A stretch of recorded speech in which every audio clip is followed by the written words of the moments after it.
Hi, thanks Andrew. Yeah, I'm Alice. I work at the Sheffield College and I teach the business foundation degree at TeachMeet there.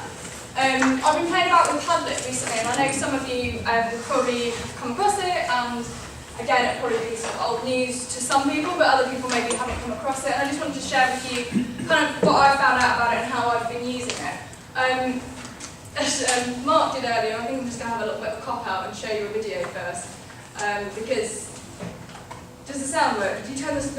I've just muted it, so on the top right corner of that little thing. Oh, I can see it, yeah. Ready to go. You have a unique URL address up here, but Padlet, an online tool that lets all of your students participate in discussions. I'm going to start by building a wall, and this is already ready to go. You have a unique URL address up here, but I kind of want to change it, so I'm going to click over and modify this wall, those little gears, and everything you need is over here. So I'm going to start by giving it a title, so I can find it later, and I'm going to click on wallpaper. You can add your own background or one of the options they give you. As far as layout, it's pretty much as you see here, freeform. They can put their posts anywhere, and you can rearrange them, or stream a little bit more linear and organized. Privacy by default gives you a hidden link, but I'm also going to add moderate posts because I have a few silly kids in my class that I want to see what they write before it gets posted to everyone so they can all see it. So I'm going to submit. One more thing I want to do here, I'm going to click back on Modify Wall. I'm going to click on this address part. This is nice if students need to type into the browser, finding an easy URL. So I'm going to come up with, let's see, MC Usher. Let's see if it's available. Yep. So I'm going to change my URL. So now all they have to do is write that URL in, and it's pretty simple. You could also copy this URL or the one you had before and make a QR code if students have access to mobile devices. It just changed right over there, so I can just project that on the screen. Now I'm going to come back over to my wall. I'm going to give this a little bit more information. So I'm going to double click. I'm going to put in my name, and I'm going to ask a question. What do you think about MC Usher's work? And then I'm going to add something to this. I'm going to add a video. So I'm going to grab this video. This is a YouTube video. I'm going to copy it, come back over. There's my link, and paste it in.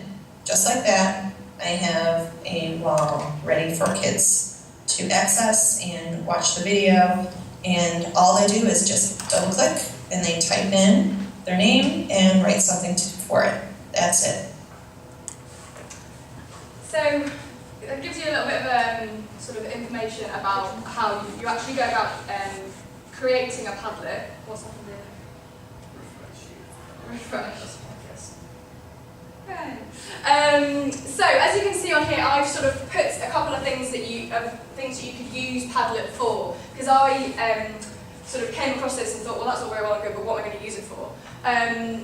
One of the things that I used it for in a class just yesterday with my PGCE students was brainstorming. So I gave, split them into two groups, and I gave each of them a Padlet. This is one of them, where I had a series of questions. As you can tell, they didn't make loads of progress, but that's because they were talking a lot about them and they forgot to actually type anything. But so these were some questions that they'd asked in a previous session on Post-its. And all I did was type them up onto the Padlet for them to give answers to. What happened was they then talked through their answers, and they could actually watch them go up onto the wall live. So you can type in, if anyone wants to now, you could go to this Padlet address on your iPad or on your iPhone, and you can watch your answers come up on the screen.